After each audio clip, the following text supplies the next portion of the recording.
पहिला पदार्थ त्यांनी केला.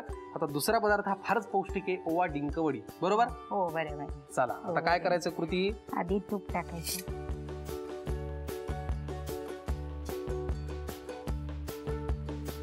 मला तुम्हाला विचारायचंय की जरी लग्न झालं, जरी आपण सासरी आलो, तरी माहेरच्या आठवणी ह्या कायम आपल्या डोक्यात, आपल्या मनात कायम त्या असतात आणि त्या राहिल्याच पाहिजेत.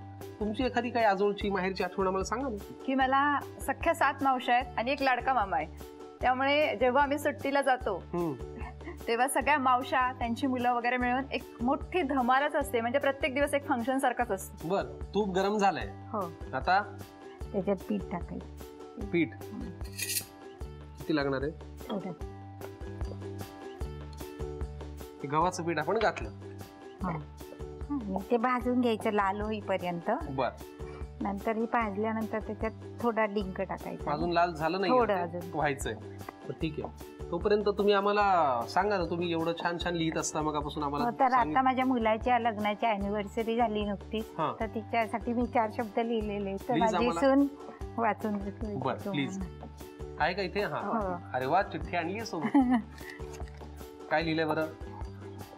हम मनाएंगे शादी की सालगिरह तुम्हारी, अपते जन बरसाएंगे शुभकामनाएं प्यारी, तुम्हें मिले दुनिया की खुशियां सारी, गम छू ना सके कभी दहलीज तुम्हारी, वाह, आंगन में गूंजती रहे आराध्या की मुस्कान प्यारी, वाह वाह, घर में महकती रहे खुशियों की फुलवारी, वाह, सफलता के दीप से रोशन हो जिंदगी तुम्हारी, सर पे माता पिता सास ससुर की आशीष प्यारी, वाह, लक्ष्मी माता सदा बरसाए कृपा दृष्टि प्यारी, हर साल खुशी के साथ ये दिन मनाए, ये शुभकामना हमारी, शुभकामना हमारी. वाह वाह वाह. द्या ती चिठ्ठी इकडे.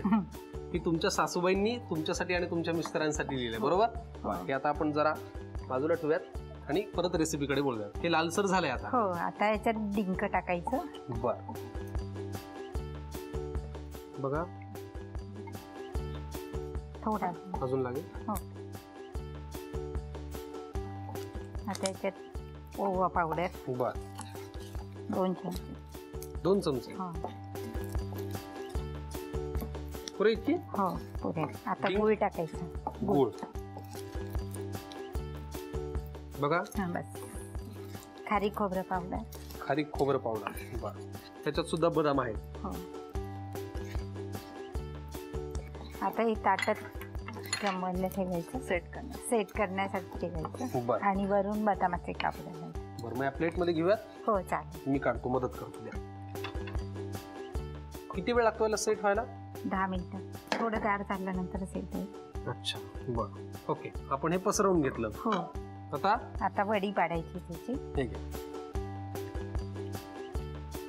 तशी करायला फार म्हणजे अशी वेळखाऊ रेसिपी नाही, पटकन होते आणि पौष्टिक आहे शिवाय. आणि ही कोणी खाल्ली म्हणजे लहान मुलांना पण आवडते. बरोबर.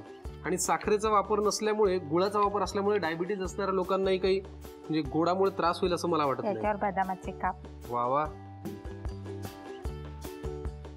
सफरचंदाचे काप नीट परतल्यानंतर त्यामध्ये दालचिनी पूड आणि मध घालून पुन्हा नीट परतून घ्यावं. बटर लावलेल्या ब्रेडवर सफरचंदाचे तुकडे, बदामाचे तुकडे, टुटी फ्रुटी, डार्क चॉकलेट आणि मीठ घालून दुसरा ब्रेडचा तुकडा त्यावर ठेवून वरच्या बाजूला बटर लावून घ्यावं. एका बाउलमध्ये स्ट्रॉबेरी सिरप आणि क्रीम घालून सॉस तयार करून घ्यावा. तयार सँडविच पॅन मध्ये बटरवर ग्रिल करून घ्यावं आणि स्ट्रॉबेरी सॉस बरोबर सर्व्ह करावं.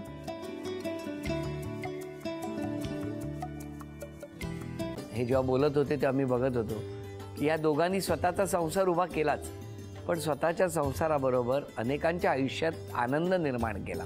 तो आनंद महत्त्वाचा. हसत राहा, आनंदी राहा असं म्हणत शुभेच्छा देऊया.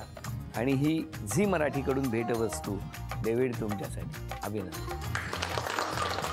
आणि वहिनींना तथास्तू पुणे यांच्याकडून ही पैठणी. अभिनंदन.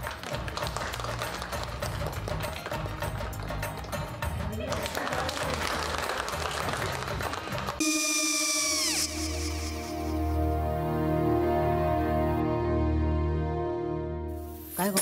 हा काय झालं? काय झालं? काय आले मी निकाल लावून आली. हो पण तिची आईच काय बोलली? तिला वाटलं का सगळ्या निशाने आपल्या चुका कबूल केल्या का? आई मी चांगलं सुनावून आली आहे. त्या तिची बाजू घेत होत्या, पण मी लक्ष दिलं नाहीये. खूप झालं आता. चांगुलपणा खूप झाला. मऊ दिसलं ना की कोपऱ्याने खणतात ना माणसं, ते असं. अगो पण आईच म्हणली काय तिची, पटला काय ती का? मला माहिती. आई, मी तुम्हाला नंतर फोन करते. हो. आणि आई बाबा जे बोलले त्याचं वाईट नका वाटून घेऊ. सॉरी. सॉरी काय त्या? नेहा आले. आई मी येते. हो काकू येते.